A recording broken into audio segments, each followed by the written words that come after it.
This is The Wilderness and the Wellspring, a podcast about exploring the creative process. I'm your host, Jeff Lunt. This is episode 22. Kyle Gerkin comes back to the podcast to talk about his new fantasy novel, Paid in Blood. All right, Kyle Gerkin, welcome back. Good friend of mine, filmmaker. We talked about 7 Hours in Heaven, now author, general creative person, and has been on the podcast now. I think this is your fourth visit, maybe fifth. I don't think it's quite that many. I believe it's the third time in my recollection, but okay. I'm getting older, my memory's going, so who's to say?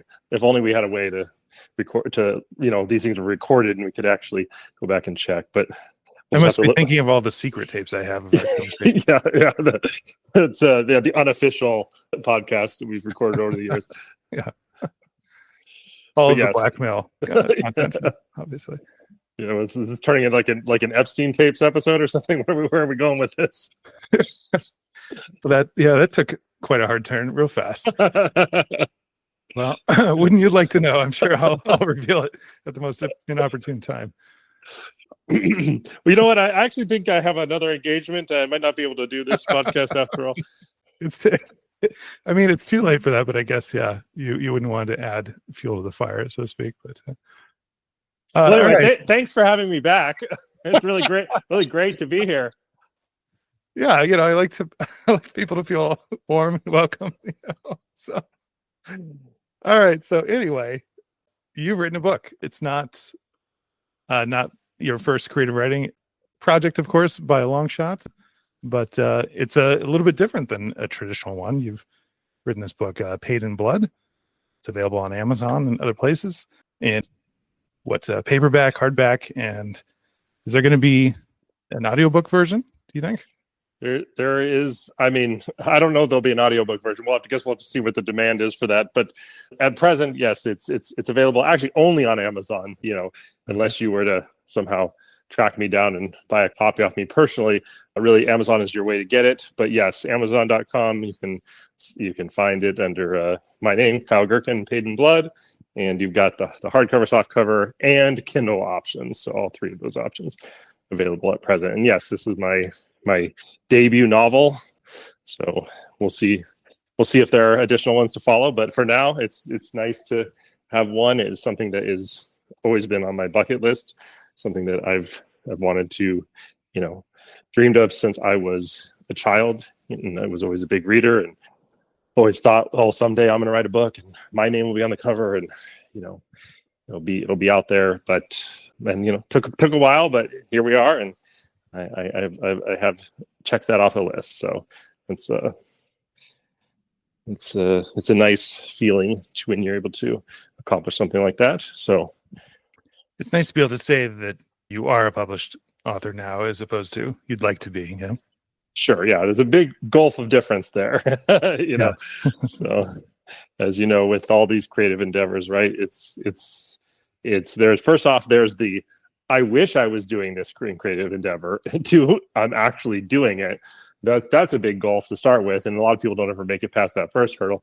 But then there's the second hurdle, which is like, okay, I am writing a book to I actually finished a book, right? Which is the goal. And there's perhaps even another gulf there, right beyond that, which is I've written a book to I've published a book, and that's a lot easier these days, because of the self-publishing options, which is what I took advantage of, and I'm sure we can talk about that throughout the podcast with Amazon. It's not like I had to go out and find somebody to invest in my book. You can essentially find a publisher to buy it, like old school way.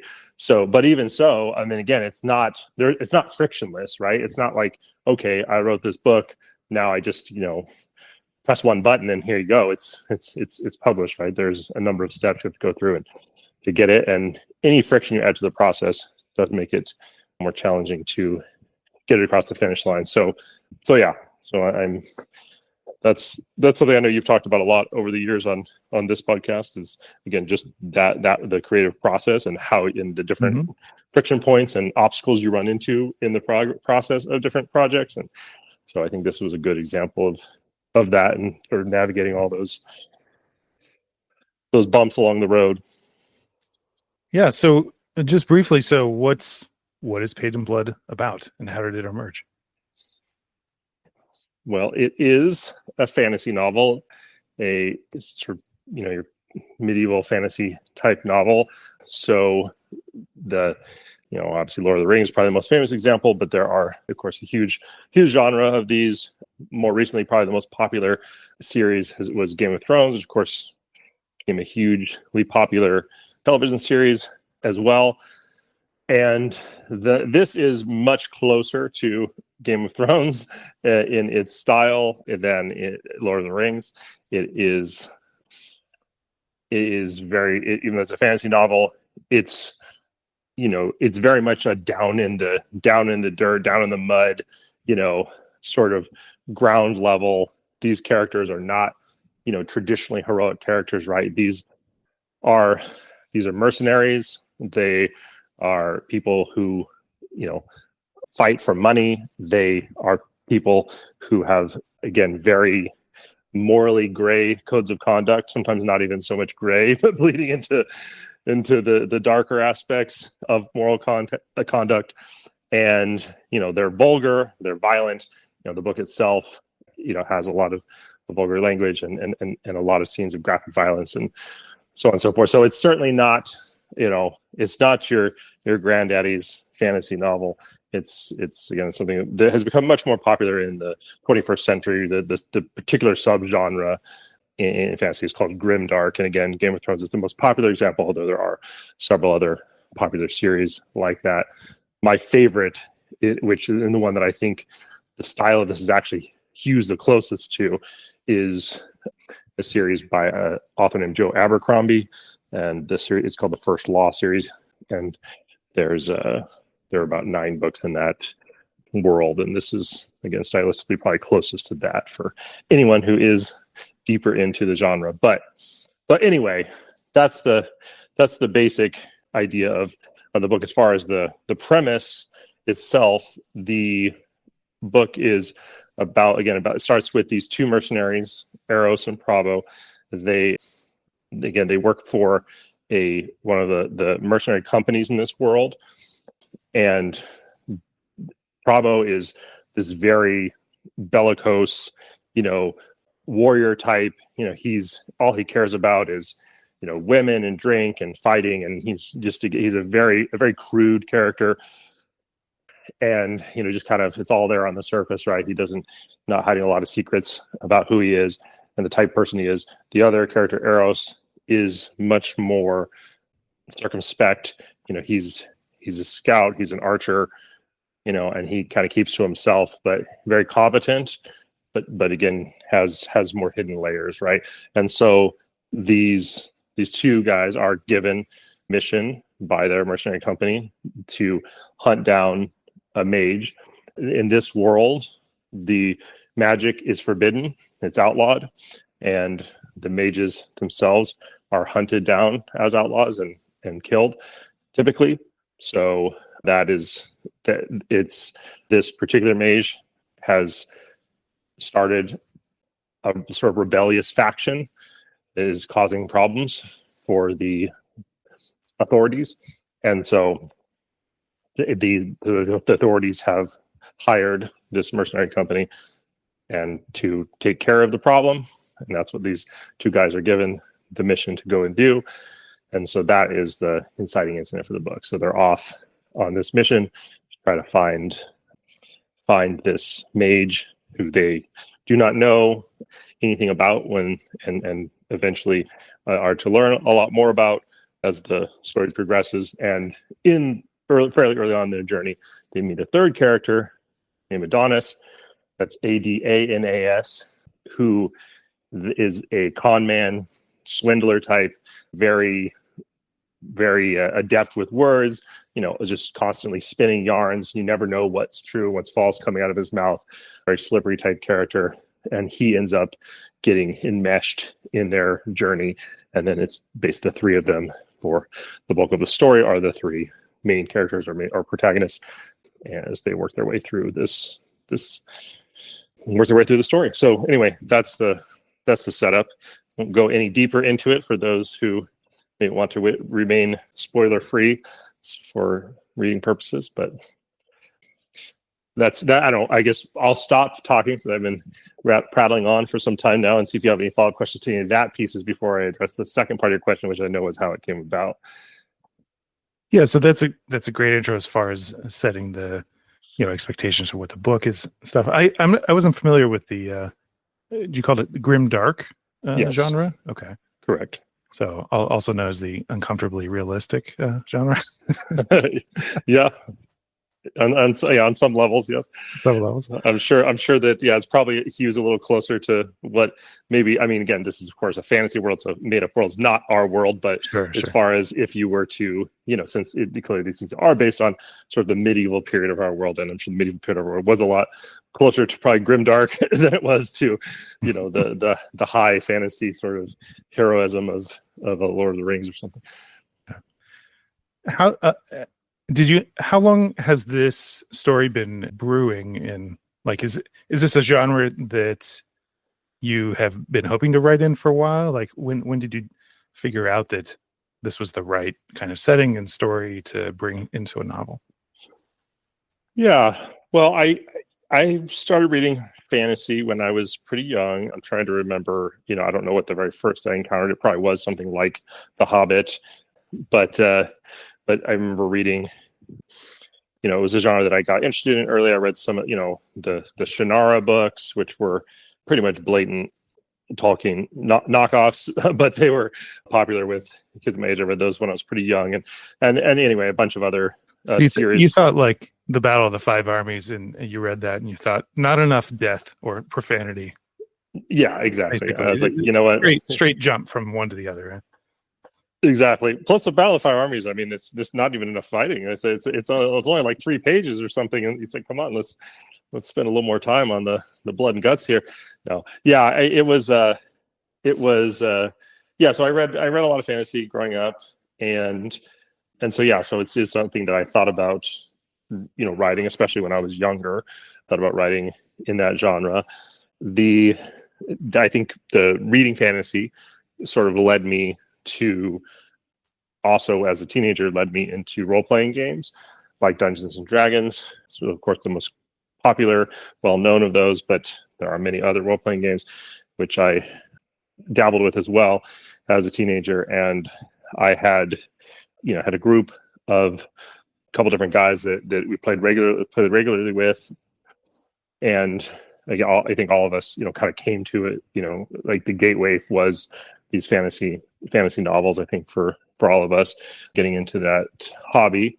And anyway, played quite a bit in high school with these guys, and then after high school, people go their separate ways. These guys both went into the military, different branches, and I had my own stuff going on, of course. Ended up having kids young, getting married, whatever. Life happens, right? And so, of course, we did not play any more role-playing games after that, as our lives were flung across the globe from each other. And I never really got into another group throughout the years. I kind of, again, it was something that I had fond memories of. I thought about maybe trying to get back into, but again, I was very busy with all the stuff in my life, and I could have tried to find another group or something, right? But just didn't really happen. But it always had fond memories of it. So I happened to get back together with these 2 guys that I again had grown up with and had that group with back in high school. They were in town, wanted to, just independently, said, hey, do you want to get dinner? We got dinner. Started, catching up with everything's been going on in everyone's lives. And then inevitably started reminiscing about the old days, rolling the polyhedrals around the table together. And it just kind of brought back a lot of good memories. So after that, I went home and I started thinking, man, I really wish we could get together again and play. That would be fun, but it just wasn't practical, that was going to happen. And I thought, well, I know some people try, playing online, and I had been using a lot of so I've been using certain tools for business purposes like Slack. And I thought, there might be a way to do it. I know that some people do it online when they get together in person live, but even that was going to be really difficult with our different schedules to align. So I thought, well, maybe we can do it sort of in asymmetrically. There, again, this is not something that's new either. There's been this, people have been doing it for many, many years, called play by post, right? Like typically it's done in like a forum type setting online where, different people in the group will post at different times and using some kind of forum software.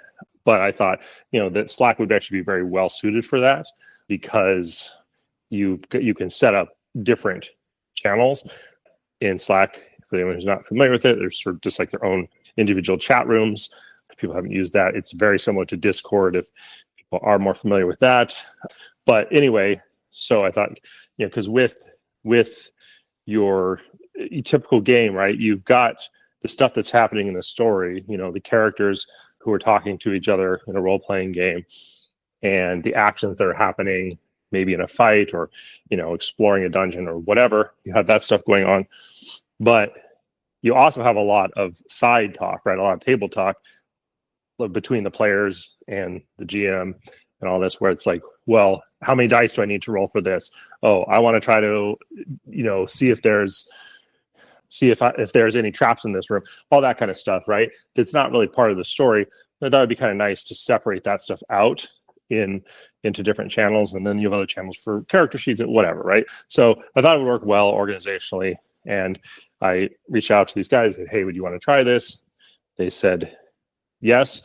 So you've got a Slack setup where you've got multiple channels. One is, as you call it, table talk, just like procedural stuff that needs to happen to run the game, but then you've got a dedicated thing for taking actions and telling the story. Yeah. Correct. Yeah. And then a few other side channels as well for like, just out of character talk or again, like materials like maps and stuff like that. So, but that's how I go ahead. And you were running the game too, right? You created a campaign and the setup, and not just the organization piece. Correct. Yeah. So again, for anyone who isn't familiar, if any listeners are familiar with how role-playing games typically works, is very, very much in brief. It's ultimately a sort of a collaborative storytelling game, but there are usually several players, and those players are usually called PCs or player characters, who are individually responsible for one character. Like they're playing essentially one of the main characters in the story. And then in addition to those players, which you might have, 3, 4, 5, depends on the game, right? Of those, then you have one person called the GM, who is the person who is responsible for more or less everything else. Like they are the person who designs the world. They come up with the story hooks. They come up with, all the other characters in the game, all the places they're going to encounter, all the, they play those characters. So when actions need to be taken by other characters that are not specifically the PCs, they will either take action for those or just make their decisions for them, or again, even say what they're saying, have those conversations on their behalf, etc. So it's like almost like an author in a book, except you have your main characters have minds of their own. This is the way I would look at it. But it is very similar, I think, having an authorial control of a lot of the story in the world. So yeah, so that was what I was doing. I was the GM in this particular game, and that's what I had done mostly growing up too, although I had acted as a player as well in some games. So that was how we set it up. And after not too long, another guy who we had played with less frequently, but who had played with some as well, joined us after we had just barely gotten rolling, and that's sort of the introduction of this third character that I had mentioned earlier, the Adonis character, who comes into the story midstream, but again, it's very, very still pretty close to the front. So he's there for most of the action, and that's how I guess I maybe gave it away a little bit there. But if anyone didn't see where it was going, I realized I didn't really close the loop here. But long story short, that game, which we ended up playing out again, just asymmetrically, just post when you can, right? We try to post at least once a day. Some days that didn't happen, but typically, played out over the course of several years, this entire game, and was able to finish finished the campaign. The story came to a logical endpoint, and then that was that, right? And looking back now, I had this channel, right, this chat channel that was dedicated to the story, and so you had this whole sprawling, like, long tail in this chat log essentially. Now, I thought that's kind of cool that this almost could be a novel, right? It's got that kind of scope to it, but of course it's not a novel. It's a chat log. It's a bunch of different people just name, colon, things being said, and then obviously it's all broken up and overlapping. Anyway, it's very, very far from a novel in terms of its actual construction, even though sort of the content was mostly there, right? And so I thought about, well, could I turn this into a novel? Could I take this and actually sort of reconstruct it into a novel? And I thought, but I just thought, that's the amount of work that would be involved in that is so enormous, and it would be so tedious because so much of it would be, there would be some interesting creative stuff involved, like basically again restructuring it, rewriting, revising, coming up with what are the gaps that need to be filled here, all that kind of stuff, which would be fun and interesting, even though that would be a lot of work too. But then there would be so much. It would be like literally just how do I remove all these artifacts of the chat log, and how do I, and the whole thing was written in present tense, which not that you can't have a novel in present tense, but it's not typical. So it's like, then I got to change everything to past tense, and then I got to, do all this. Then I got to fix all the grammar, and I got to, right? It's just like, you can't just copy and paste it and suddenly it's a book, right? There's a lot of structural things, and choosing like from what point of view this is told and all that stuff, right? Like, as opposed to the game is more of an interactive experience amongst individuals that's just meant to be kind of like a fun adventure. It's not pre-structured to be turned into a TV show or movie or book or anything. Yeah, exactly. And like I said, even that stuff, like you're saying, like the structural stuff, that's actually kind of fun for me. And if it had just been that, I think I might have tackled it. But because it was all that tedious, and like I said, the grammar and the formatting and the and the tense changes and all that stuff that would have just taken forever and not been fun at all, I would just put it away. I said, okay, well, it's like, I'm not going to do that. So I just, exported the log, chat log, threw it in a file folder, and then, forgot about it, moved on with my life. So that was that would have been the end of it, except that obviously we are living through an age of AI innovations with LLMs. This is hinted at in the sort of preview stuff on Amazon, which you should totally check out. The link in the description to Kyle's book.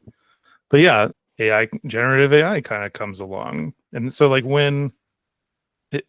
what was the spark that made you think, hey, maybe this is a way to go back to that story? I'm not sure that there was a specific moment. I mean, I'm sure there was, but nothing jumps to mind. It wasn't like a eureka moment necessarily. I think I had been using the AI tools, of course, just like many of us are now, for both work and personal purposes, and just hobbyist different things, and has experimented with them. You see the potential and the power of those tools, and at some point, I think it occurred to me that, hey, all that tedious stuff that I was not wanting to do could be done pretty quickly, quote unquote quickly. I'll find out how quickly it was, but whatever. But could be done fairly quickly, I thought, by AI, right? Certainly much more quickly than myself going through it, by hand, word by word. So I said, well, I wonder how well that would work, and so I did. So I just kind of took one chapter and just said, well, let's see what happens. And so, okay, like, turn this into a basically past tense, format that would be, a third person past tense format that would be appropriate for fantasy novel, and, then see what it spit out. And it did a good job of changing the tenses. That was the the good news. Bad news was it wanted to do a lot of its own rewriting, like by default. So and so you were I like, said, make this a book, and you weren't like, no, I mean literally convert the literal story into a book. And it's not. I mean, it's not a short book either. I mean, it's not War and Peace, but it's what 300, almost 400 pages long, something like that. well, it depends on the format. So Sure. yeah. So if it was a trade paperback, like what most people are kind of used to, those, your standard sort of, I don't know, I could know the size inches off the top of my head, but you know what I mean. The standard trade paperback that you would buy, it would be about 800 pages long.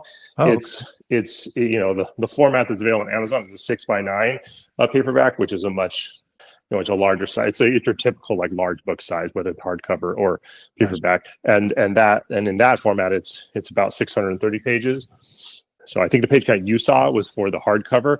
The hardcover is actually a larger than normal. It's a 10x7. Amazon actually it was actually too long to even make it in the normal 6x9 format for hardcover. So they made me make it into a 10x7. That was the smallest size that it would accept for that length of book. So anyway, it's not a short book by any means. It's what I would say is probably fairly normal for an epic fantasy book. That's the typical length for that type of book. But yeah. Okay, so you got this tooling that you've been, we're all getting more familiar with now. It kind of goes off the rails as generative AI stuff does, but then you end up with this quite large novel. It almost sounds like you traded one kind of tedium for another, but I assume, since you finished the book, you found a way to kind of integrate it or work with it somehow to like craft it into the format that you wanted, but also tell the original story. Yeah. So, I mean, essentially it's just a matter of prompt engineering, right? I mean, I went back, again, I started one chapter. First off, the book is too big for the context window to be able to, especially for it to be able to output, right? I think it's the context windows are big enough, at least now. And again, I did this a while ago, so I'm not sure at the time, but they're big enough that it could absorb the whole book in the context window, but it can't output the whole book in a context window, right? Because the output context window is smaller than the input context window. But anyway, like setting that, usually like a couple of screens at a time kind of thing. It's not like you can be like, generate this novel, I'll be back in 36 hours. It's not going to do that. Right. So I kind of had to go chapter by chapter, and of course, again, there are no chapters because it's a chat log. So step one really was figure out how to divide this thing into chapters. So that was step one, and that itself was, again, took quite some time to do. That was not a really quick or easy task. But anyway, once I had done that, then it was okay. Step two, like I said, let's take one chapter at a time and feed it in, and like I said, immediately got results I didn't want. So then it became prompt engineering. Okay, like having to be very clear, the AI. I do not want you to change any of the wording. Like I don't want you rewriting for me. I just want you fixing formatting and grammar and changing tenses, right? And it took, some beating the AI into submission to get it to not follow its own instincts on that stuff. But I did eventually get it to where I had the proper prompts for it to do what I wanted in that regard. And so I had to feed it through chapter by chapter to get to that point. And so that was good, right? Once you outhaul that, but it's still not remotely close to being a ready to go book, because now, like one of the other challenges with the chat log style of doing this and the style of game is that, in a lot of times what happens in a role-playing game, right, is the characters will split up and kind of go in their separate ways. Typically they'll come back together, but they might go off on little side adventure or something, or be separated, in different rooms of a castle or whatever. And so, of course, in the process of playing a game, you're not like making the other players wait while you play out an entire scene with one other player. You're just playing all the scenes simultaneously. And of course, in the chat log, that's just jumping back and forth between different scenes like all the time. But in a novel, that's terrible, right? It's like almost impossible to follow. So, so that was my next big challenge was, okay, now I got to go through this entire book, this entire, whatever, 600, 800 page book where you want to look at it. And I have to like restructure it so that all of the scenes flow and fit together as like coherent scenes that then, or when they do cut back, they cut back and forth in a logical way where it's not just switching every other sentence or something, but actually switching at like proper scene breaks or things like that. So that was the next step in the process. And that took quite a long time to do and to get to a point where I was happy with it. You say, can you put some approximate numbers on the long time? I mean, it sounds like, yeah, you've got this tooling and you've got kind of a workflow figured out. But as you're describing it, it sounds a lot more to me like a complete adaptation, like the way somebody would take a book and try to adapt it to screen or something. It's like you have to reimagine the whole thing in the new format and figure out what makes sense narratively there and structurally there and what audiences expect and that kind of thing. Am I jumping, making too much of a leap as far as the process, or would you say No. it's okay? I think that's a very accurate assessment. I think that's a canny assessment of the process. I think that is more or less what it was. I mean, it's taking, as you say, something that was never intended for this format and bringing it into that format, which is exactly what the adaptation process. I have adapted a short story for a short film before, so I guess I have some experience with that process. But it was a little more this time around. Yeah, it certainly was much longer process and a lot more involved. But no, that is a good analogy for sure. So yeah, that's really what it was. So that's that was the next step, and then of course, even once that was all done, right? It, like I said, just to interject, about how long do you remember approximately it took to get to this stage? Like in number of hours, or just calendar time? I mean, you've got a job and whatever. Yeah, I mean, I think I'm gonna say I feel like the whole process took maybe 6 months to from the time, maybe longer, maybe something like 6 to 8 months, something like that, in that range. So obviously I wasn't working on it 24 hours a day by any means, but pretty consistently putting in several hours every week. I don't know, I would say, I mean, it's certainly well over I think when you add it all up together, I have to imagine it was over the 100-hour mark, but I don't know precisely. Okay. So yeah. Okay. So you've got this like kind of a starting point where it's roughly in a novel shape, but still needs a lot of work. So take us off again from there. Yeah. So at that point, it's like, okay, now it's shaped like a novel. It more or less flows like a novel. I in a sense, I kind of thought I was done, like I said, right. So I foolishly thought, that was easy. Yeah, now it's done. Well, but I'm just going to make one last pass here, right, where I'm just going to go through and I'll just I'll clean up. I don't like that sentence there. As a little word choice there, I'm not a fan of.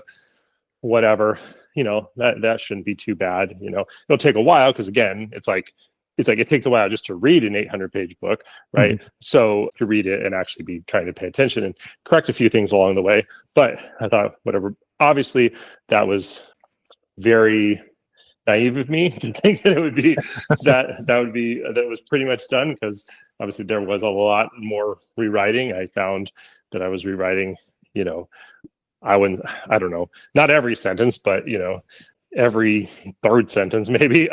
As I was going, I was unhappy with a lot of the just, again, it wasn't even so much that like the sentences were unreadable, but it's just like there's a better way to say this, right? There's a more concise way to say this. There's a less clunky way to say this, like stuff like that, which makes sense because, again, if you look at the original thing, it wasn't necessarily written for posterity, right? It was written in the moment to sort of almost, close to stream of consciousness. Hey, like we're going to say this thing just to keep moving the ball forward, right, in this game. And it was about, you need to be clear with what you were saying, but not necessarily, the cleanest of prose. So yeah, so that was what I found. I started going through it again. While it was all understandable, I was not necessarily totally happy with the actual sentence structure or the construction of a lot of that. So I just kind of switched to editor mode a little bit more. Yeah. Exactly. Yeah. So kind of full on editing at that point, and then went through all that and finished that process. And okay, now it's really basically done, right? But I'll go through it one more time. Just, this time it's going to be, I'm pretty much just going to be reading through it, but I'll probably catch like, a handful of things, right, that I'm not happy with. Well, obviously it was a lot more than I basically continued to rewrite heavily as I went down through that second pass, through the entire book one more time. And then after that, I honestly could have gone through it probably 5 more times and kept finding stuff, but that I wanted to fix. But ultimately, I said, this is at some point the perfect is going to be the enemy of the good, and I do want to actually publish this, and I do want this to actually be off my bucket list. So I decided that I was happy enough with it that I was ready to put it out in the world at that point. And yeah, so that was where I kind of called a lock on the story. But again, it's not actually ready yet, because now you have to, how do I actually make this a book, right? And there's a bunch of formatting involved with that, where you have to, it was just kind of written, in a Google Doc with a bunch of, with spaces between every paragraph and all this, and no indents and all that stuff, right? So it's just all the basics of a book, which I had to even figure out what that was. Of course, it's not that hard to look that stuff up, but and had to reformat all this stuff. Thankfully there's mass changes you can make in word processors. Otherwise, I of course would have thrown in the towel at that point if I would have had to do that by hand. But yeah, so you have to figure all that out, and then it's even beyond that. It's like, well, there's front matter in a book, right? Like there's different pieces to a book that it's not just, okay, you open the book and you're off to the races, right? There's title pages, there's dedication pages, there's copyright information, there's, if you're going to have a prologue or whatever, all that stuff has to be formatted a certain way and put into the book in a certain way, and et cetera. So figuring that out, was the next challenge, and figuring out, again, how do you actually package this stuff up so that Amazon can take it and can either print it or deliver it in Kindle format. And okay, so the full like self-publishing journey here, I mean, at least in your case, I mean, so you exported the log. That was just the raw experience that you had playing the game. Mm-hmm. Several years pass, you decide to try to use generative AI to kind of do a first, I don't even know what you call it, just like get it out of that format into at least something in the general direction of a novel. But then you rewrite it effectively twice, or at least have like 2 heavy editing passes. It sounds like maybe a third. I would say 3, because it was one was a structural pass, and then the other 2 were more writing passes. So okay, and then go ahead. Oh, nothing. I was just going to say, from the AI standpoint, I would say it was really, AI wasn't really doing any of the structuring. AI was really, again, it was only doing the grammar and the formatting. I don't mean structure. I mean just like okay, this is like stripping out, the names and the colons and all the, basically the chat log pieces, right? Made it so that you didn't have to literally rewrite every single word, and you could at least read it as a story and then start to shape it. Well, it's just, I didn't have to go through and just highlight, delete, like a million times all the different artifacts from the chat log. And then so you go through all that, you call it good enough. You're like, yep, I've done the author thing, I've done the editing pass, I've brushed up the story, tried to make it good, and then you got to do all the sort of procedural stuff like formatting, figuring out what that even is, and just like the sort of the last mile, I Mhm. guess, of getting it published. Yep. Which again was always, again, I think that is one of those key things that we've talked about before, and you've talked about with others, is just that is not an insignificant thing, right? That last Mhm. mile can trip you up, because you think like, It's okay, another I reason to did it, quit, right? right? Yeah, I did it. I yeah, did all the stuff I wanted to do. Oh, now I have to do this other stuff too. Like, and this is like, and of course, in a more traditional setting, right? If you are, of course, if you're like a successful author who's published other books and been successful or something, I mean, you don't do any of that stuff, right? You do just hand off that manuscript to other people, and honestly, you probably don't even do a lot of the editing stuff that I did either, because sure. you get basically your manuscript off, and then they do a lot of the editing and certainly all the publishing work for you. But again, I'm sure various authors have different levels of engagement with the editing process. Not to say that, yeah, authors don't do some of their own editing. I'm sure they do. A lot of them do a heavy amount of that. But still, there's at least another human in the mix, right, to put eyes on it and maybe make some suggestions, or again catch all the tedious stuff like the grammar and stuff like that, Mhm. and then. And then again, I did have that in AI, right? That was sort of what I used it for, was for those tedious pieces.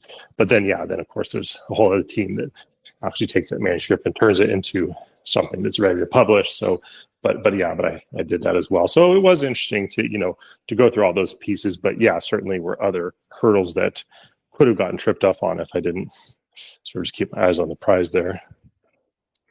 Yeah, I mean, did you ever have a point where I could see somebody easily getting tripped up on, hey, I wrote the novel. The novel's technically done, but maybe it turns out that the motivation wasn't actually to publish it, but to write the novel and then stop there. But Mm-hmm. you went all the way to getting it out there. Yeah, I think that's very. I mean, I think that's probably quite common. I don't haven't had like tons and tons of discussions with authors, or aspiring authors, but I'm certain that I mean, there's the classic like, oh, I have a novel in a drawer, right? Nowadays, it's probably not a physical drawer really, but a computer file somewhere. But ultimately, it's the same idea, right? I think there are many people who have written a novel or something approaching a novel, and never really did anything with it, right? And maybe they showed it to a few friends or something like that, but then they don't go that next step, for whatever reason. Like you said, maybe they're happy that, oh, I just wanted to do it. I had that creative process, and I don't necessarily care if it's out there in the world, and that's fine. Obviously, if that is something they're happy with. But I think others, maybe they're afraid of rejection of putting it out, especially when you don't have self-publishing options, right? And you actually would have to send it out to various publishers and almost certainly get some number of rejection letters. Again, very common for first-time authors to get roundly rejected from everybody, and then maybe have to write a whole nother novel and try again. So I could see where that would be daunting, and a process that a lot of people are not necessarily eager to go through. But again, with the self-publishing options, at least if you care about it being out in the world, now there's really no one that can stop you but you. So, Was there a point where you kind of had doubt crept in, or like, did you have people involved in the process, people that you knew? No, I'm sorry, people that knew you were working on it, anything like that? Or was it more of a solo activity you wanted to crank through on your own? Like, at what point did you want to kind of start sharing it, even with one or two inner circle kind of people? Or did you literally just like, you published it and that was the first time anybody heard of it? well, I did purposely not talk about it a lot to people, because I did I wanted to get to that point where it was published before I started saying, hey, I'm working on a novel, or I'm publishing a novel, because then, it's like, well, it's easy to say that, right? Like, I think it's more interesting to be like, hey, I did it. Like, here it is. Like, it's not just another project that Yeah, for I'm sure. working on that, maybe see the light of day, maybe it won't, right? So didn't talk too much about it with many people. Of course, a few people, I mean, specifically my wife, did know about it, and she did get some preview chapters prior to me actually officially publishing it, but yeah, nobody else was given any access to the story before it was published, at least in the novel format. Obviously, the actual players in the original game, were aware of a lot of the story because they were involved in collaborating to create it in the first place. But as far as the sort of the broad strokes of the story itself, but I didn't give them any access to the actual novel that came out of it until it was fully published, and then I gave them signed copies at that time, which was fun. That's cool. Yeah. It's almost it's a nice gift, of course, kind of a reminisce. But what were some of the reactions to that, to the signed versions, particularly to the players? Oh yeah, they thought it was really, really cool and really great. I mean, they were both very excited, and I know at least, and really enjoyed reading through and being able to experience the story again, but through a different lens, from that novelistic lens. Even though, like I said, the actual events of the story were very close to what they had experienced. I didn't make any major changes to necessarily events or characters. There were plenty of minor changes, but nothing mind blowing in terms of what them going, oh, I don't remember that at all, anything like that. But in terms of the broad strokes, but they were very enthusiastic about it. So it was fun to be able to give them that gift, and again have this like next layer of enjoyment for this experience that we had together, that we shared.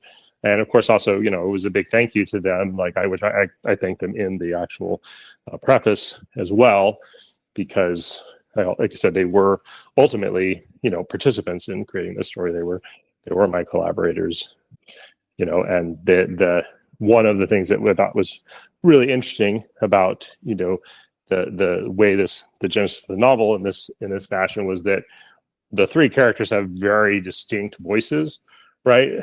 And as you might expect, the three main characters, and they are, distinct in many ways from me, right? Like I could have written characters along those lines, like in the spirit of those, but I wouldn't have written those exact characters, right? I would never have been able to capture that exact voice because it really was different minds at play, right?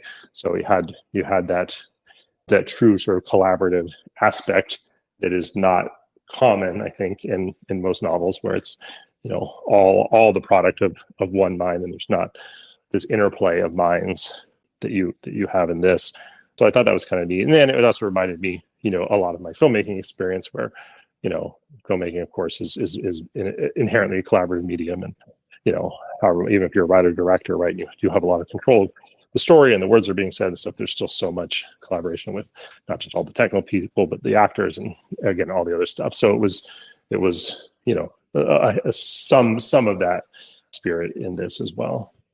All right, so you got this collaborative experience with all these people. They're all contributing different characters and voice and everything you mentioned. The cover, is it, you're talking about AI, is that generative AI? Did you work with an artist? How did that work? Yeah, good question. That's another piece of collaboration that came from this process, and it also ties into what we talked about with that last mile issue of publishing, right? Like, you want to publish a book, well, you need a cover, of course, and the book can't just be, especially if it's not a Kindle version, even then you need some kind of art, right? And I could have used generative AI for that, and I also could have just used like the pre-canned, a Kindle or Amazon has like pre-canned art and stuff that you can use, right? But I wanted something with a human touch. And I happen to have a friend who is a very talented graphic artist. Her name is Janelle Wilkie. She's credited in the book with the cover illustration. But yeah, so she is someone that is a good friend of mine, again, and a talented graphic artist. So I went to her and said, hey, would you be interested in designing the cover for this? And for hire, of course. And she agreed to do it. So we, talked through some concepts, like kind of covers that I like that personally, and the styles of covers that I was thinking of. And then, she did some concept art based around that, some sketches, right? Pencil sketches. And then once we settled on the one that I really liked, then she turned that into a full-fledged, digital illustration. And that's what you see on the book. So you made an analogy back to filmmaking and how that's a much more collaborative medium as opposed to at least the image that people have in their head about most novelists, I guess. So reflecting back, how would you summarize the different collaborative pieces and those contributions? I mean, you've got a mechanistic, the machine sort of helped you with, I'd say, the work. It sounds like, the AI helped you a lot more with moving things forward, and that, the combination of the voices from the other players, the graphic artist for the cover, and your rewrites really is where the body of the story came from in its final form. Yeah. So, I mean, there's so many pieces, right? So kind of going way back to the world of the novel, right? Like the world building piece of it. When I started the game, when I decided to start the game, I didn't want to do a ton of world building necessarily. Some GMs in role-playing games will literally detail out like every single, piece of their world, like all the different, factions and, royal personages and cities and, guilds and whatever. Like they'll get super deep, right, into all this information that much of which the players will never encounter, right? They'll just, because they just don't happen to go to that city or something. That's not ever been my style. I'm much more like, well, we'll just do it on the fly, right? Like I'm going to come up with some rough sketch, enough that the players need to know to get going, and then from there, we'll figure as we go. There's also many people use prepackaged campaigns. Like there's a lot of material out there, again, published by, whether it's like from Dungeons and Dragons or other RPGs, where they actually do build out this whole world for you and they populate the cities and things like that. So you can just use that pre-canned material as well. But anyway, I didn't want to do that, and I also didn't want to sit there and build out my whole world and spend a bunch of time on stuff the players would never encounter. So I basically did much of the seat of the pants approach for the majority of it. However, I did want to have some starting, sense of the world, right? I didn't want them starting from literally zero. And so what I actually ended up doing is I took a prologue that I had written for a fantasy novel that I had planned on writing many years prior to the game, and I used that as like the setting, right? The table setting for the world. So ironically, this prologue for this fantasy novel that I never wrote anything other than the prologue. I literally just wrote the prologue, and then that was it never got any further. That became the setting for the story, and then of course it became the actual prologue of the novel that I did end up turning the game into. So I thought that was kind of a funny journey for that. But that prologue is something that is actually largely based on the Book of Exodus. Yeah, which I don't know how many people reading it would catch that or not, but that was not for any particularly religious reasons or anything. I just thought it was an interesting structure for a story. The part in the book where Moses just randomly shows up is kind of a dead giveaway, I think. Yeah, I mean, I don't know. It's like, when Moses parts the Red Sea, I mean, I don't want to be too on the nose about it, but I thought, it's an Easter egg for those who are real deep readers of the Bible, But I mean, I did one of the things I did do with that prologue, and this was intentional in both for the initial novel idea and something that I carried through the game, was this idea that history is written from a very specific perspective, especially ancient history, right? That it was much more akin to propaganda than any kind of objective recounting of events. And there's always of course a narrative to all history, but there was not even an attempt to objectivity, right? In the ancient world, it was very much so that we're writing this thing from our perspective to tell our story for our people the way that we want them to understand it. and that's definitely something that I did both in that prologue and then again carried throughout the novel in other ways. Is there's, it's never, I'm never really presenting this is objectively what's happening, right? It's like this is these individuals or these organizations or whatever's perspective or what they want you to know about their history, and then you kind of try to find the truth in there, right? So, but anyway, that's I think I've gotten very far afield from your question. Let me try to bring it back home here with the after that tangent. But I was gonna say, so yeah, so we had that initial prologue, right, which was sort of the world setting, and then we played out the game together. And I think one of the things that is interesting about that is obviously it's there are contributions in a couple different ways from the players. One is the direct contributions, right, of like the actual things that they said, or the actions they might have taken.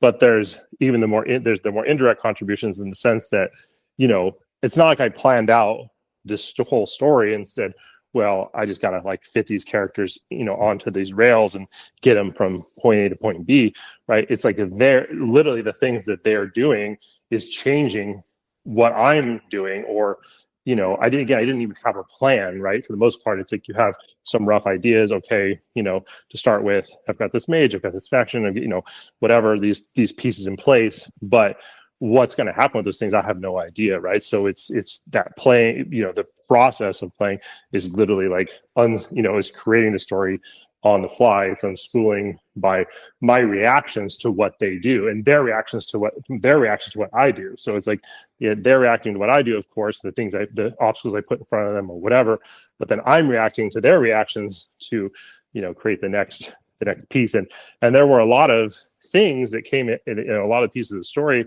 that literally came out of stuff that could have never happened, right? If it was just me, because it was, they were introducing elements with their actions or even with their words that I was then playing off of, in a way that, just again, wouldn't have, not that I couldn't come up with something along those lines, right? But it wouldn't have been that exact thing.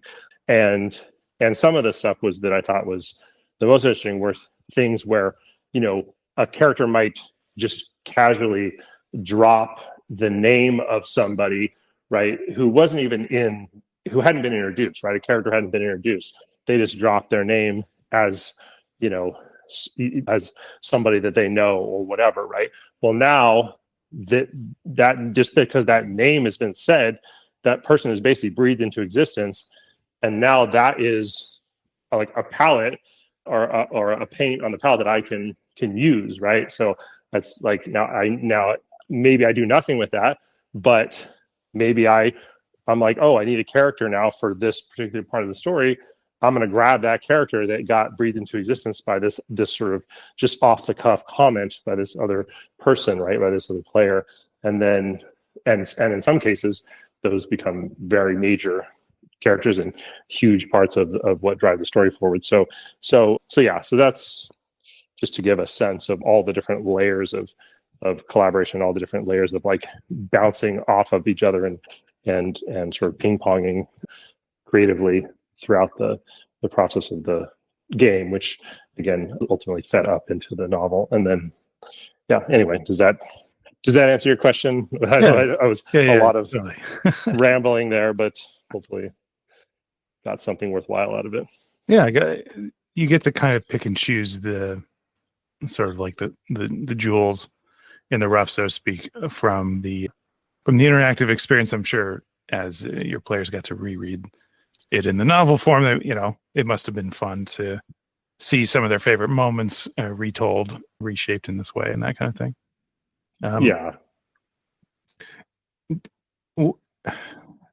I don't know how much total content there was versus what's in the book. Like, is it most of the stuff that was in the game was interesting enough to include? Was there a lot of stuff kind of left cut out, or a lot of details or like characters introduced that just didn't fit in with how you wanted the novel to work? Yeah, it's a very good question. As it happens, it's mostly there. Like the vast majority of the things that happen in the game made it into the novel.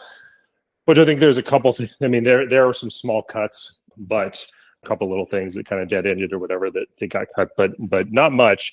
And part of that is that I think that, not to, I don't know, None of your players turned out to be actors that thought they were going to be in the book, and then their character just got completely cut from the story. None of that. No, that didn't happen for sure. But no, I would say, like, without tooting my own horn too much, I do think that, like, one of my skills, like, is one of my primary skills as, really, I think whether it's, writing for the screen or in a novel, or in this case, effectively guiding the story in a game, is my ability to sort of envision structurally, like, how things fit together, right? And figure out, like, how do we take all these disparate threads and pull them together in a way that is narratively coherent.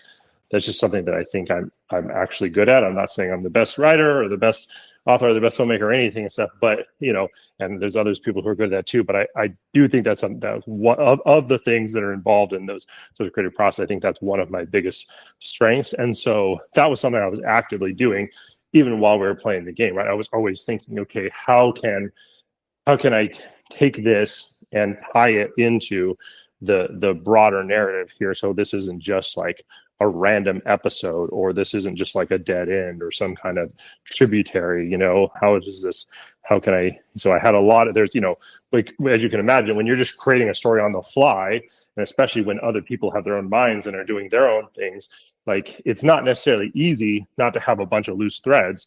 You naturally sort of are going to develop a lot of loose threads. So I was constantly thinking, okay, like, what are the dangling threads here, and how can I tie these back in? How can I make sure they're not loose, and how can I, again, weave this into a one coherent tale? So that was something, again, I was actively doing throughout the process, and so fortunately that made it a little easier when it came to turning it to the novel, because I already had that piece of it at least mostly done. I mean, again, I'm not saying there weren't some stuff at the margins to still do along those lines, but it was largely already in place as far as the content being tied together. So no magical eagles that could have just dropped the ring into Mount Doom and been done with it. None of that, as far as you know. Yeah, I think I'm gonna have to go back and take another pass on this thing. If anyone wants to wait about 4 weeks after listening to this, before ordering the book, just no particular reason. Yeah, no particular reason. Maybe review that Moses section as well. Yeah. That's a good. Thank you for that tip. Is there anything else as far as highlighting aspects that you think potential readers would especially enjoy that we haven't talked about yet? Yeah, I think that it is. It's a book that certainly is not for everyone. I know I'm doing a great job of promoting it here, but just out of sheer honesty, right? I mean, first off, there are people who are just not fans of the fantasy genre, period. Which is fine, and of course there are others who are not, even if they are fans of fantasy genre, they don't like the grim dark subgenre. There's definitely a vocal contingent of those people in that. Who don't, in the fandom, right? Who don't like it, getting dark and kind of, again, dirty down. They want their more heroic tales, right? That's why they enjoy fantasy, right? They want to have their traditional heroes, and that's fine too, of course. So and as people who just they don't particularly cotton to a lot of vulgarity or a lot of violence or things like that, So all that said, if none of those things apply to you, then I think that you may enjoy it. Certainly, again, if you like Game of Thrones, if you like anything in that grimdark subgenre, I think it would probably be a good fit. Like, I didn't necessarily write it because I was like, oh, I want so many people to read it, right? Like that was not the goal. Like, obviously, I'm not saying I don't want people to read it. Of course. Like but I am clear-eyed about, this is a specific taste, right? A very specific taste. Sure. And so I even have a content warning in the book itself to say, look, this is the kind of book it is. So, reader discretion is advised. But as I say, I'm not trying, I'm not expecting to make a bunch of money off this or how to become a bestseller or anything like that, right? I'm not saying I would be upset if that happened. I mean, sure, that's great, but I'm not out there actively pursuing that in any way. That I'm not promoting it really outside of this podcast and a few other small things. I'm not doing any kind of marketing campaign for it or going out there on subreddits or trying to push it or anything like that. So it's more just organically, however it does, right? It's like if people discover it organically and they enjoy it, that's great. And obviously if a lot of people organically discover it and enjoy it, then that would be wonderful. So, but that wasn't necessarily my goal. My goal was to obviously finish it, have a finished product, get it out in the world, have something that I could hold in my hands physically and say, like, I made this, I published this, here it is. It's a physical object I can hold, right? And I can give to a few other key people. And beyond that, it's like whatever happens. That was my approach. So once it was out there and actually available for sale on Amazon, or any point in that last few steps, did you have any unexpected feelings about what it felt like to be quote unquote done? Like, did it feel like when you were finished and it was there, was it anticlimactic? You're like, I guess it's for sale now. Or did you, go celebrate, or like, what was that like? Yeah, I didn't have any big celebration or anything, but I was very satisfied by it. It was not anticlimactic, I would say. It felt like, it was the end of a long process, the end of a long journey, and I was, very. I think of it as like, hiking the Grand Canyon or something, right? It's like you get to the end, and of course you're tired from the slog of getting out of the canyon, so you're not exactly doing cartwheels or anything, but it's still very satisfying that like you accomplished this thing, right? And you're at that finish line. So that's I think how I felt about it. And yeah, again, it's always satisfying to have any creative project again get to that final stage and get through those last mile problems.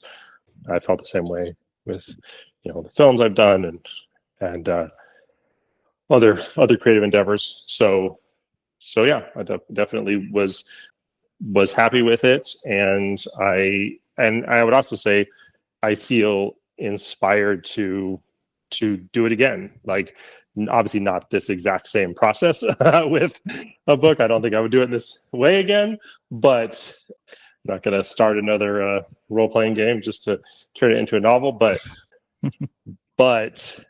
I do now that it's like once you do something right and you know that you can do it because the evidence is there, physical evidence is there. Like, I think it does give it extra inspiration to do it again. So I'm kicking around some ideas, and I think I will try to not necessarily do a sequel to this in the sense that it would be a sequel to the story, but a sequel in the terms of another novel. It may not be a fantasy novel, maybe a totally different genre.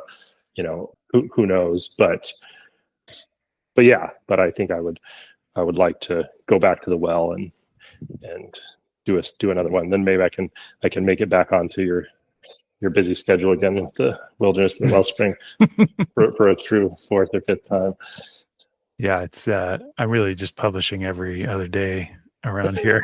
I think I actually have another episode recorded and not yet published that I'm hoping to get out in September. And then I think the previous one was published in like January. It's the longest sort of stretch. But yeah, I was also busy getting my first commercial game out there. So that was also very satisfying to be able to, I had a very similar kind of feeling. It felt very satisfying the day I turned on the payment system so that players could actually pay for it. And then it felt really satisfying the first time somebody actually spent real money on it. I was like, oh, that's really cool. Yeah.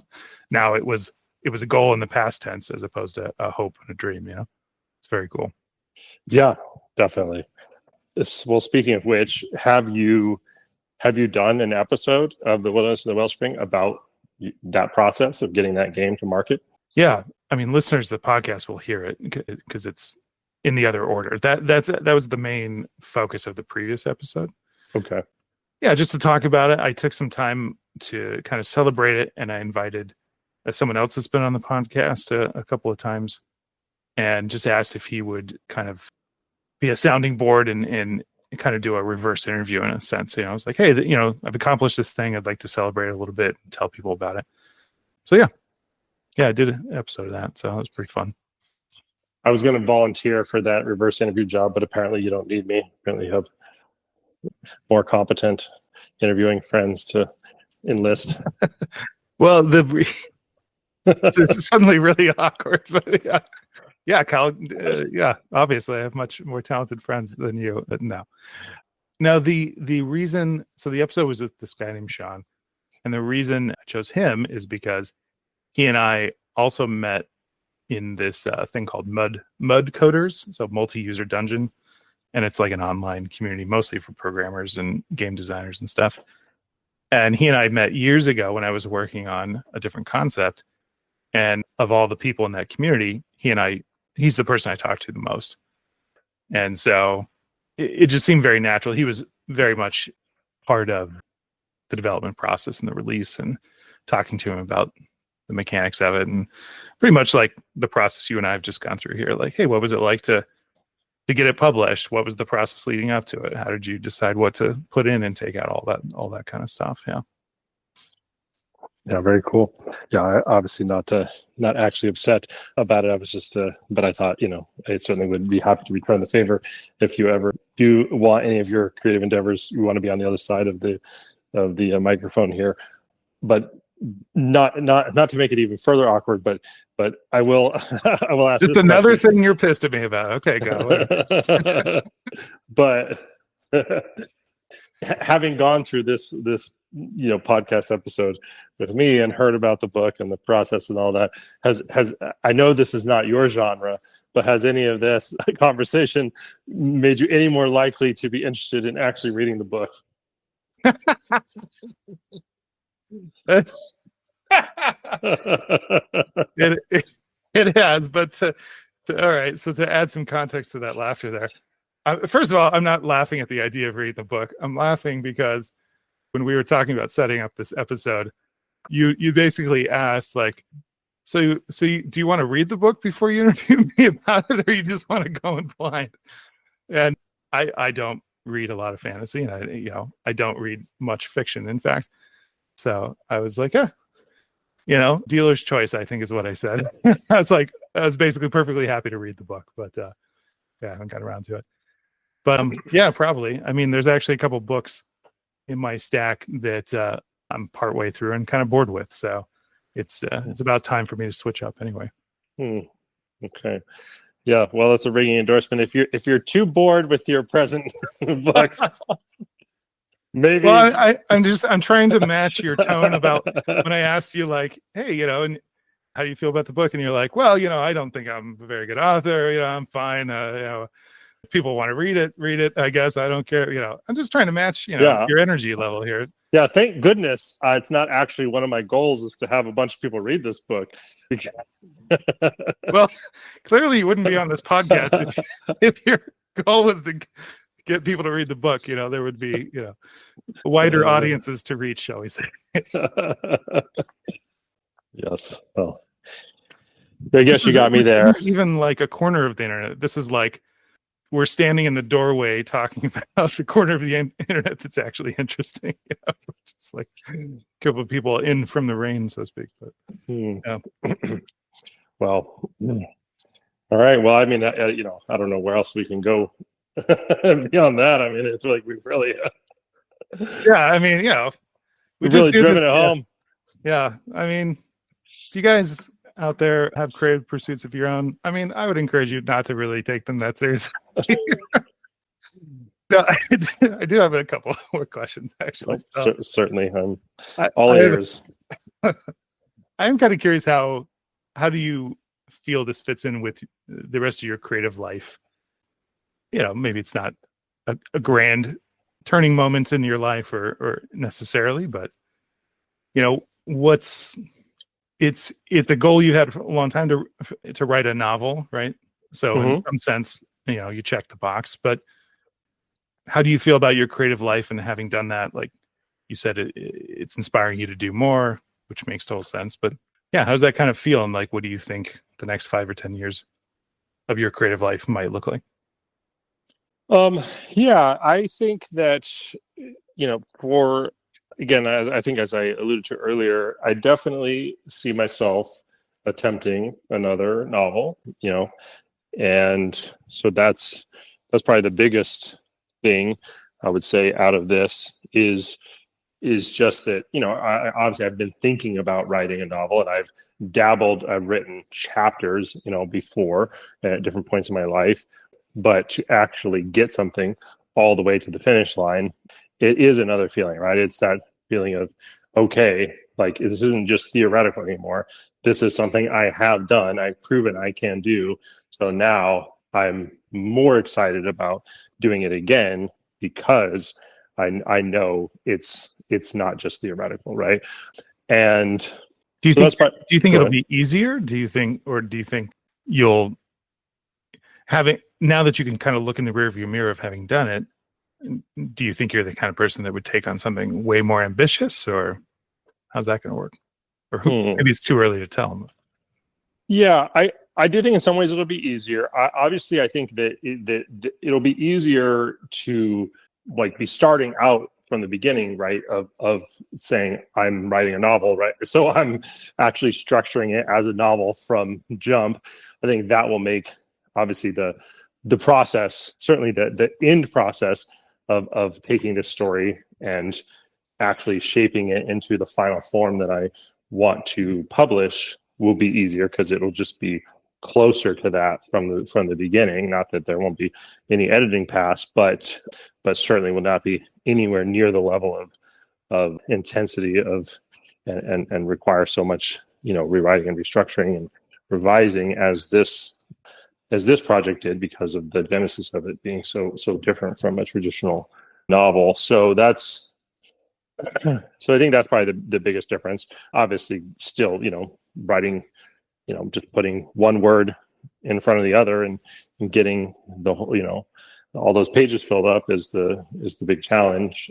And I don't think it's something I'm going to be, ripping off in like a month or two or anything by any means. But I think if I feel like I have enough, just even the process of even what I was doing was not, writing a whole story from scratch.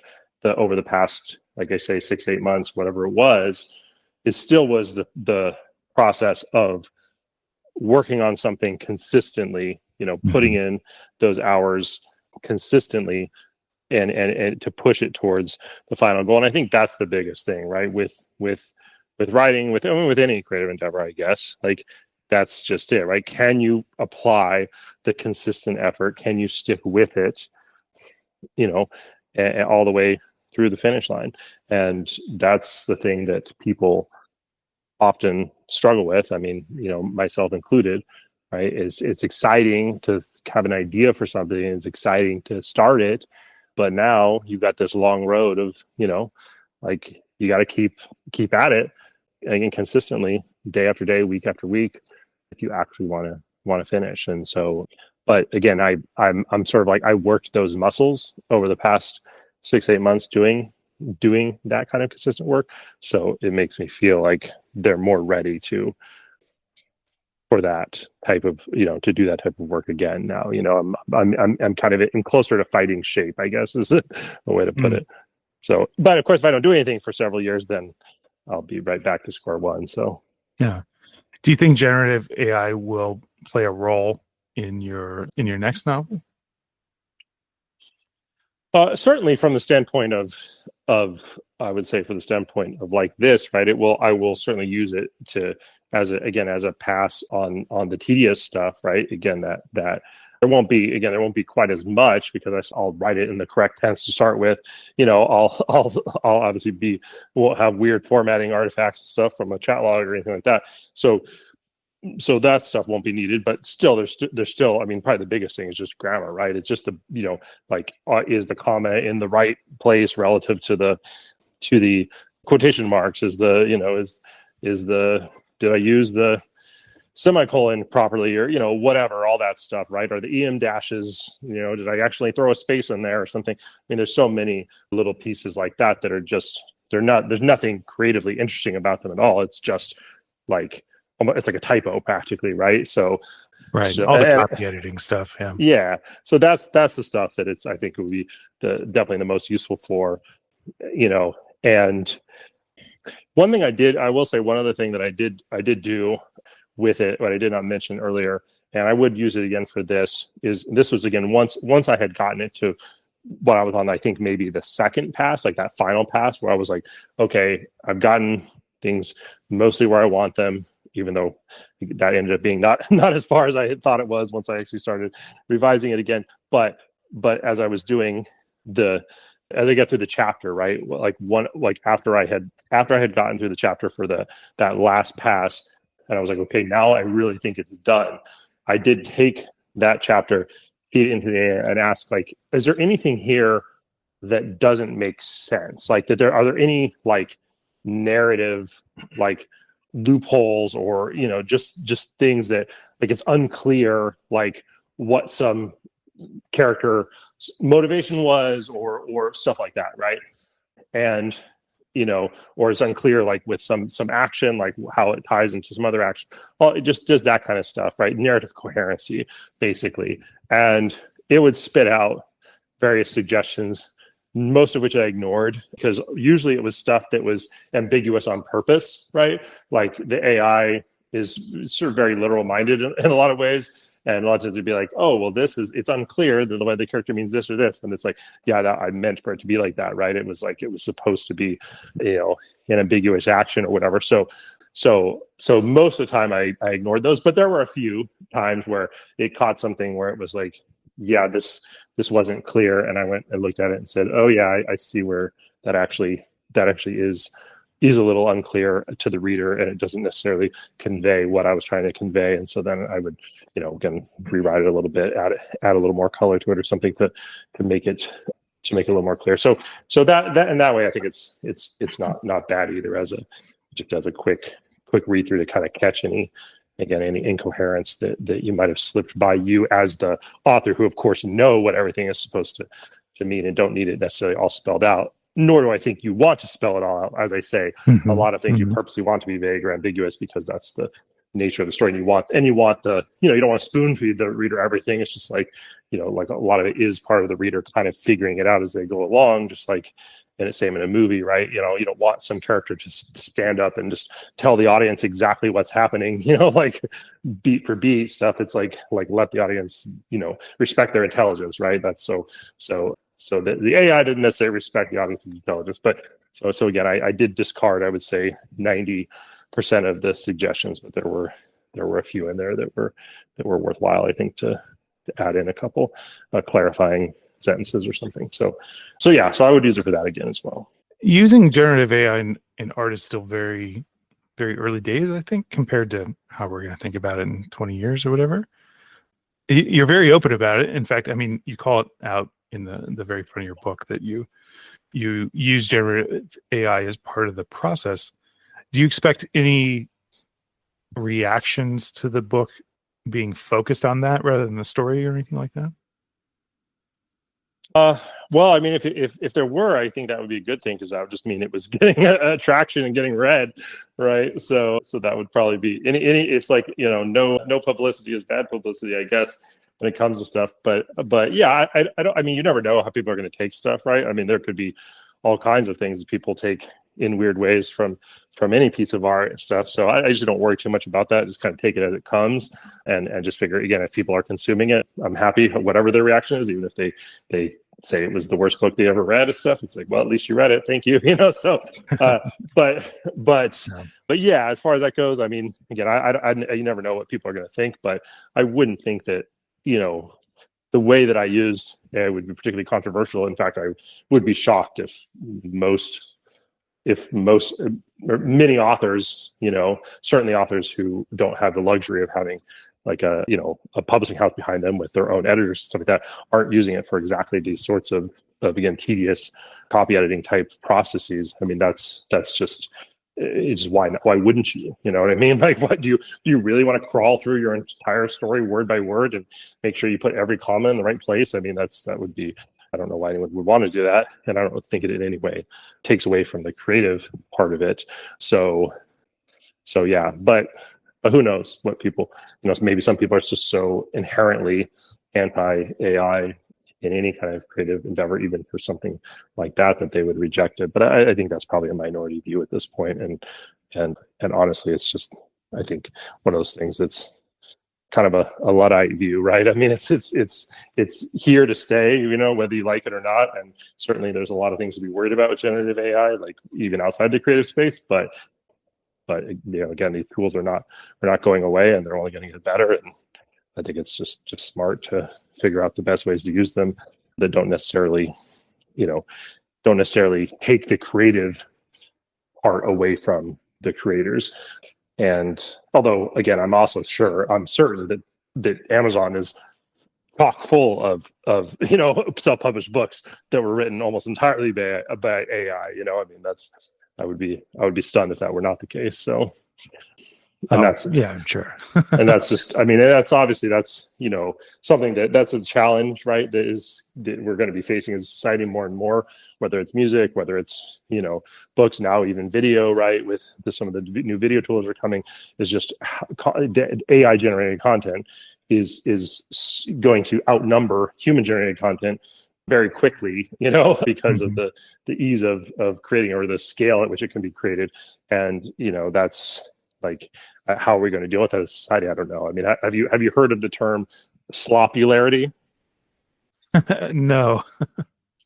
Yeah. Well, of course, those, I know you're familiar with singularity, and many of our maybe many of our listeners, especially if they're fans of Ray Kurzweil or just sort of just that word singularity has probably become a lot more known in recent years with all the advent of AI. But yeah, this idea that perhaps as a alternative to the singularity, or also maybe like something that just happens prior to the singularity, is the slopularity, where just all AI content just sort of completely washes out all human content, and then we're just all in a swimming in a sea of AI slop, that we can't see past. So that's another dystopian vision, but one that seems unfortunately all too possible with which is sort of the current state of affairs. We're supposed to be heading toward what was that Schwarzenegger movie where he like goes to Mars? Total Recall. Total Recall, yeah. That's where we're heading, right? It's just a like constant, customized, nightmarish stories pumped directly in our brain. Yeah. So, I mean, possibly, again, hopefully not, but it's we don't know where all this stuff is going, of course, because it's still early days. But yeah, there's a lot of potential for, I think, negative outcomes, and that that would be one of them. I think but hopefully there will continue to be people who see value in actual creativity from humans, right?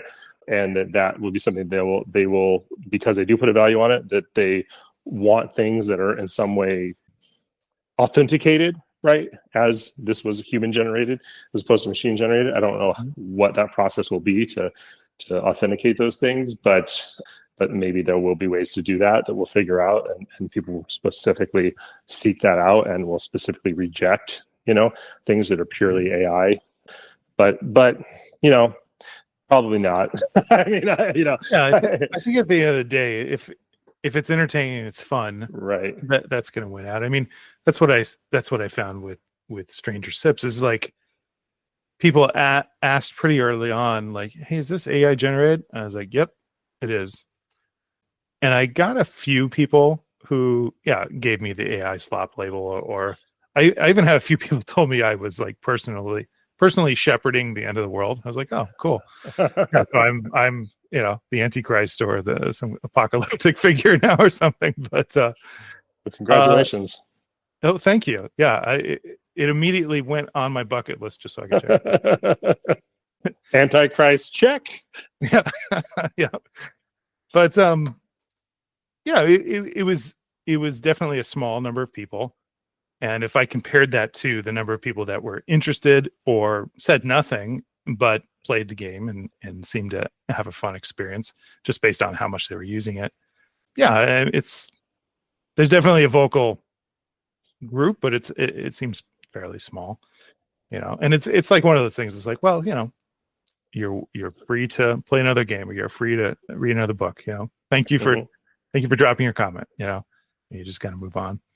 Right. So here's an interesting question along those lines. If you suppose that you got a new album and you listen to it, and you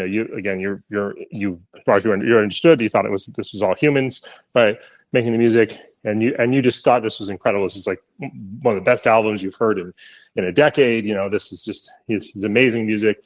You love it, you listen to it all the time, and getting so much enjoyment out of it. You feel like, it's so suffused with emotion, et cetera, right? But then you find out after that it actually was all AI generated. There was no human involvement at all, other than, again, some prompting, right?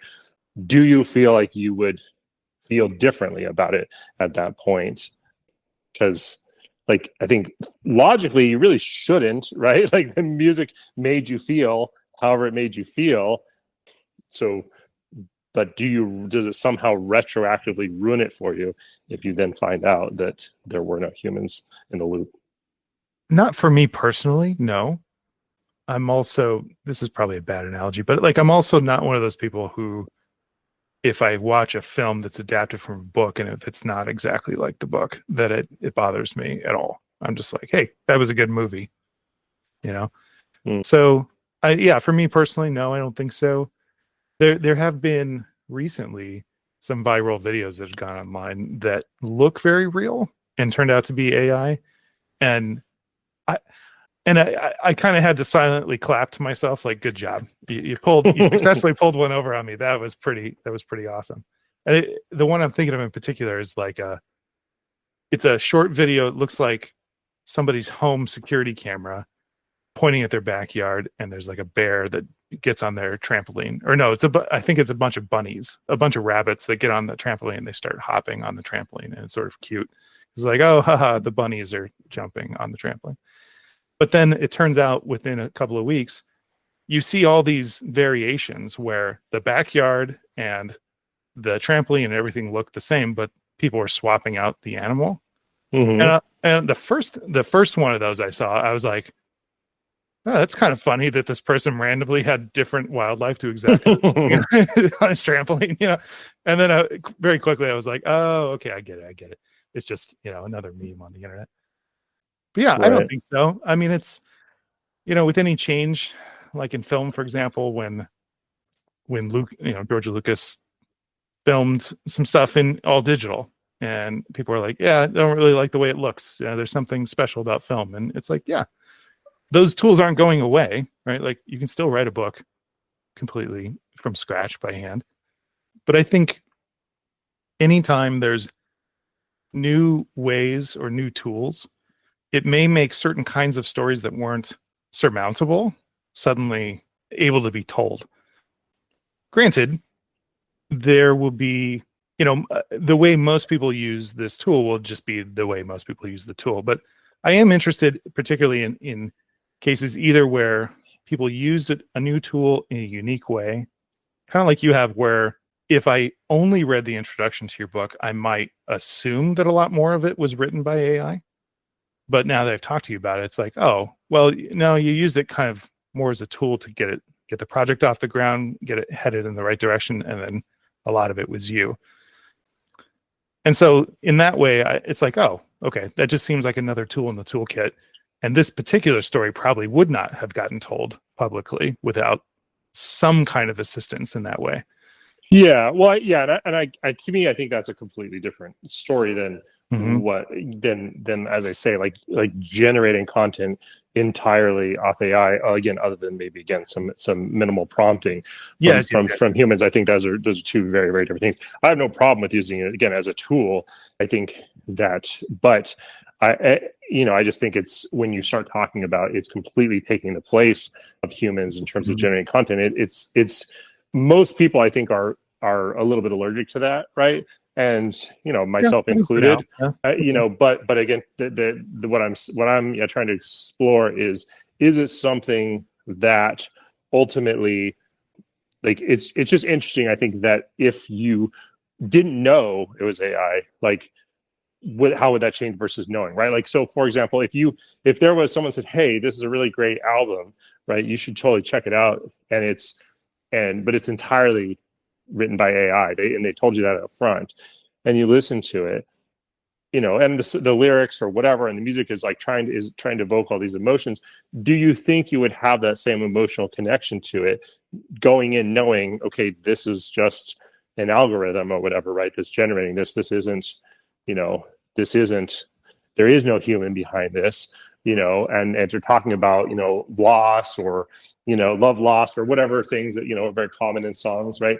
Like, do you think it would have the same impact on you if you knew up front? Well, then I guess my question would be, what are feelings? I don't experience that. Maybe you Yeah, yourself are have generated content for all we I know. mean, Is this yeah, is this I don't podcast? know. Am I even talking to Jeff? I mean, is this a stranger steps patch that I'm dealing with right now? Well, okay, so I mean, you just sent me the entire text of the book, or I, downloaded it somehow, and I just fed it into, please create a podcast where I interviewed the author of this book, and that's how this all came about, right? Yep. But to Surprise. surprise, yeah. But to answer your question, yeah, I do think it would alter the experience of it.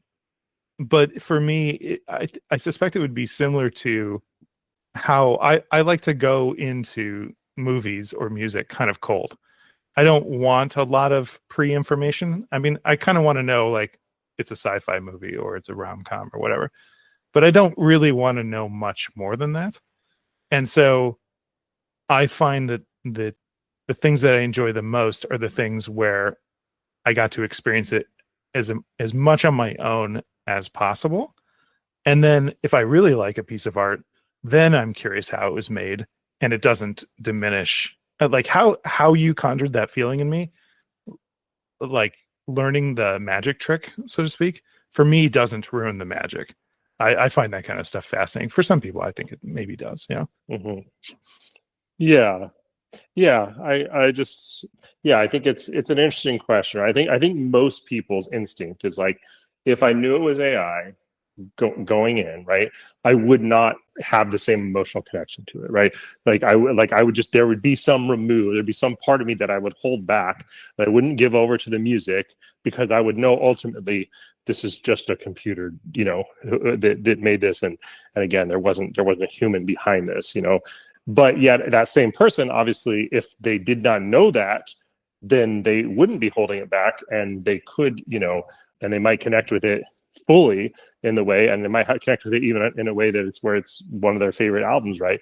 But then if they later found out, they would feel somehow that that had changed, but yet it's kind of weird that would change, right? Because the experience you had is the experience you had, and you to have it sort of retroactively changed as a result of finding something out later it's just interesting. I think it's just interesting psychological insight into how we think about these things, and again, it's something we're going to have to confront, more and more as these tools become more powerful, because it's just, we again, the content is coming. I mean, it's already here, and it's only going to grow, and how we're going to navigate this stuff both technically and psychologically is going to be a big question for the coming years. So yeah, we will see. Yeah, I mean, this is really kind of branching a little further away from your question, but I have caught myself more consciously thinking about everything I read and wondering what's generated these days, Mhm.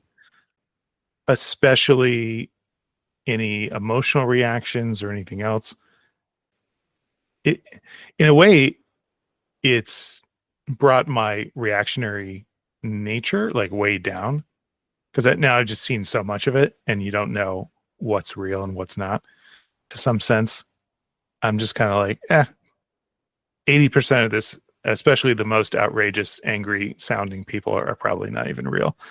And so, Certainly in comment feeds and things, I think that's true. exactly, yeah, that's the kind of area I'm talking about, right? And even if it's not true, even if I'm wrong about that, I think the benefit is that it gives me a space to go back and just take a step back and say, okay, what do I actually think about the thing the original person is saying, as opposed to spending more time on the comments and the reaction to what was being said.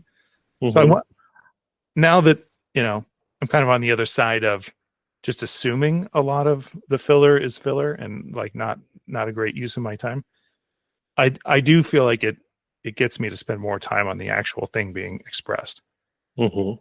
So Yeah, that's possibly a good outcome. It's one thing that I've thought about is how much, like deep fakes, for example, is something that was identified as, oh, this is going to be a huge problem, particularly like maybe with politics and stuff. It'll be, because you can kind of make any politician look like they've said anything or did anything, right, with these deepfake videos. And that really hasn't come to pass, I feel like, in any significant way. Not that those videos haven't been released, but I'm not, again, maybe unless it's come to pass in such a way that it was so good that I too was fooled, and so was everyone else. But I don't think that's happened yet. literally nothing you believe over beliefs you've formed over the last 2 years are true. Just nothing. Yeah. You're having a complete psychotic break right now, Kyle. Yeah. I mean, look, yeah, I wouldn't be totally shocked if that were true, but it would help explain some things. But yeah, but I think that I need to throw on the They Live glasses here. Oh my God, what a great movie. I just saw that for the first time like 6 months ago. Hilarious. uh, but anyway, but I was going to say that I think that hasn't really happened, and I think that one of the things I wonder if a consequence of this, along the lines of what you were just saying, is that people will inherently doubt so much of stuff that it will almost the stuff will cease to be almost effective, right? Because there is so much AI slop, and because there will be so much, anybody can be made to be saying anything or doing anything, that no one will sort of believe any of it, right? And then it'll lose its power as a result of that, and people will kind of retreat to, okay, what I'm only going to believe, what I see with my own two eyes, like in person or whatever, like maybe if I go to a rally or something, I otherwise, like, it didn't happen kind of attitude. And so, I mean, that's probably not probably what will actually happen. And this is the darker vision, which is we've probably already been proven to come to pass, but it's just that I think why the deepfakes thing hasn't caught on particularly is because you almost don't need them, because people are already so invested in whatever narrative they want that you don't need some fancy tool to trick them. You just feed them the thing that they already want to believe, and then they'll believe that, right? So Yeah. I think that's probably the main reason why it hasn't happened. Well, But yeah, I mean, one of my, I don't know if favorite's even the right label, but one of my favorite things when people would complain about generative AI is they would say, but it so confidently says things that are wrong. And I'm like, have you met human beings?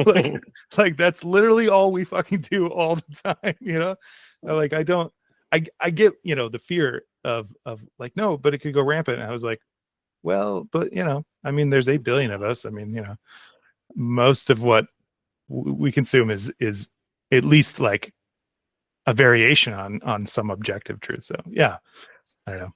yeah, I mean, that's probably the least of my concerns when it comes to it, is the confidence level of AI. But but yeah, but for sure, I mean, like it's just one possible future, right? Is that people become so suspect of everything that they almost retreat to, or even something more like classic gatekeepers, right? Because that was one of the things that has happened, right, in our society over the last 20 years or so, right, since the kind of the advent of the internet and especially social media and stuff, is that, you know, things that used to be, you know, people just weren't exposed to all of this junk, right? That, you know, like not AI generated junk, but just human generated junk, where, you know, through Facebook or through, you know, all these tools, right? This total explosion of information, much of which was either false or totally misleading or whatever, you know, like that not that stuff didn't exist before, but the channels for it were so much narrower, and people did have, you know, so we did have gatekeepers in the sense of, you know, big public companies or big newspapers or, you know, big media conglomerates and stuff, and whatever the flaws of those things, right, it did sort of keep things within certain margins and didn't allow for all this sort of slop to overwhelm people. And so maybe if you know, we get to the point where no one trusts anything because it's all written by AI, then people will want to seek something like that back out to have some sense of sanity. Again, that would be the optimistic outcome. Probably not. Probably people will just accept whatever slop is out there and whatever aligns with the things they already want to believe. But I'd like to at least leave a sliver of a door open for the optimistic outcome there.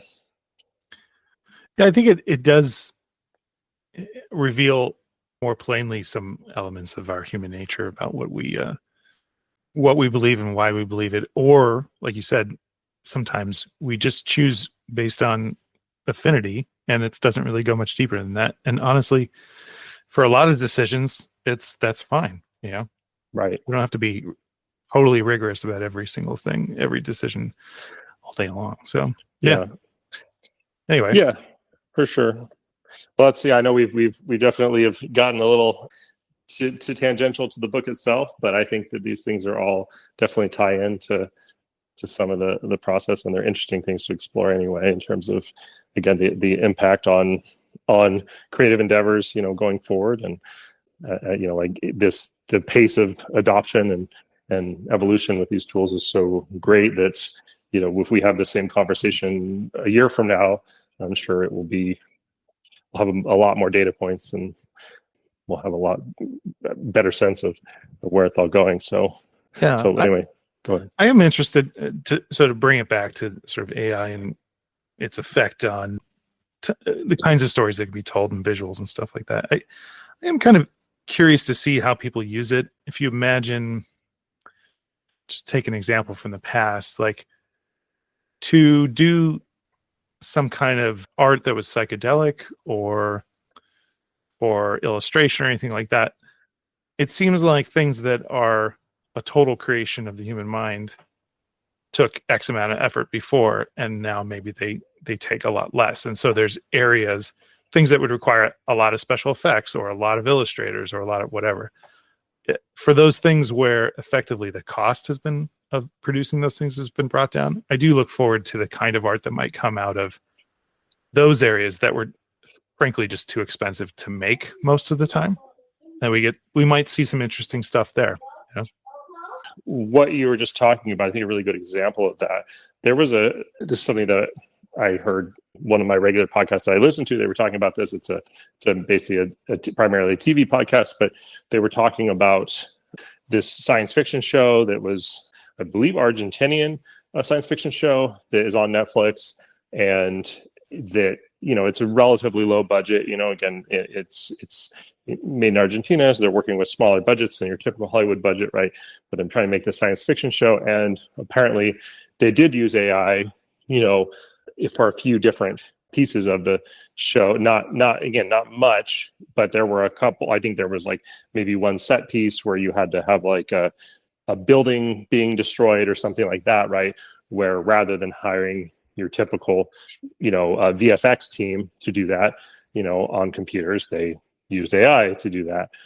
And that seems like, you know, they basically said, like, they said, like, we just couldn't afford it, you know, like we felt like having this imagery of this collapsing building was important to the story, but we did not have the budget to hire the traditional artists, and we did, we were able to do it with AI. So it was, that was something, and that seems fine to me. I mean, I understand why, if you're a VFX artist, that's upsetting, because it's taking work away from you, at least in theory. And in this case, I suppose it didn't necessarily take work out of their pockets, because they just would have had to do it without that, because they said they didn't have the budget for that, assuming they're being honest about that, which, I'll take them at their word. But clearly that can lead to, and probably already has led to in some cases, at least where, guild rules don't prohibit it, people saying like, well, like, yeah, we technically do have the money to pay for this, but of course it's always nice to do things for less, right? So, Sure. if you can bring something cheaper, then that's better. Certainly from a Hollywood executive perspective, that's always going to be the case. And so as a sort of existential threat to certain jobs, you can understand it. But from just purely like, is this somehow less a creative human endeavor because of that versus VFX? I don't really feel like it is, right? To me, it's like if you say like, okay, I'm the director, for example, of this project, or the showrunner, as the case may be, and I have this vision I want to achieve, looking for this particular kind of imagery, right? And I'm basically going to this human VFX team, and I'm telling them I'm basically giving them a prompt, right? And then they're creating it on computers. So if I'm just instead giving that prompt directly to a computer, and it's creating the same thing, and then I'm sticking it into my thing, that doesn't feel like qualitatively that different to me in terms of like the overall creative project. I don't but where's the line, right? Because I think you could kind of keep saying that, right? And I think that's what makes these things so tricky, right?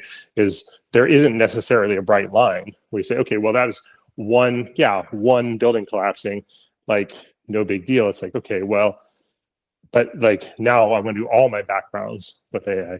Okay, well, those are backgrounds, and again, maybe that's well. Now I'm going to do this one actor. It's like, well, it's just one actor as a robot. Okay, but right, but again, like, where does that line ultimately get drawn? And I don't necessarily think I think you could kind of just do it by inches until the whole thing is AI, and then it's like, wait a minute, this seems clearly like wrong now. Like this is not a human endeavor anymore. But at what point did it cease being a human endeavor, right? How do you identify that? And I don't think that's an easy thing to do. Sure. I mean, I think you probably lose out on the collaborative aspect by if a lot more art gets done more as solo stuff. Maybe you get a much wider range of things, or maybe if everybody is about the same skill level with those tools, maybe all the art that group of people are doing winds up kind of feeling a little samey, and then like not as interesting, so who knows? Yeah. That's a separate question, which is a potential outcome. But I guess what I'm more interested in is that idea of like, when does something cease being like primarily a human endeavor and is primarily an AI endeavor? Like, how do you draw that line? I don't think that anybody knows. Find out. And I don't know that there will ever be a clear answer to that, because as I say, I think it's clear when something is 100% AI, and it's clear when something or whatever, or 99% AI, right? We'd say, well, look, this is basically an endeavor. Yeah, okay, maybe the human, again, give it some prompts, but that's not enough. And then if it was it was all human created, but there's one exploding building in the background that's AI, then we'd say, well, yeah, this is obviously a human endeavor, right? But where in the middle there does that meet? That's something that we will, I'm sure, be exploring in the years to come, maybe in the weeks to come, the way that these things are evolving. But yeah, I mean, it'll march forward, and people will try it for sure. Yeah. So to be continued. All right. So Kyle Gerkin, now author of Paid in Blood, available on Amazon in whatever format you want, except for the audiobook, apparently. But if you want to pay me directly, I will read you the book to you. I'll call you on the phone and I'll read you the book page by page. So we can work out some kind of arrangement, I'm sure. I see. That's strictly a on-demand sort of negotiation, I'm taking. Yeah. Well, I don't want to set a price right here. We'll yeah, but yeah, we'll come to some arrangement. But yeah, no, thank you again for having me on. It was great to talk about the book with you and the process of creating it. And yeah, I'm very, very happy to have gotten it done. And I'm certainly, would love to hear from anybody if they want to leave a review on Amazon or otherwise. Let me know any feedback about the book if they do happen to read it. So it's again, it is out there in the world, and if you're any kind of fan of the genre, I would encourage you to check it out. Well, fantastic. Thanks for coming on, Kyle, and talk to you next time. Thank you, sir. This has been the Wilderness and the Wellspring podcast. You can find me online on Twitter and Blue Sky under the username @JeffLuntGames. You can also find my website, jeffluntgames.com. Thanks for listening. See you next time.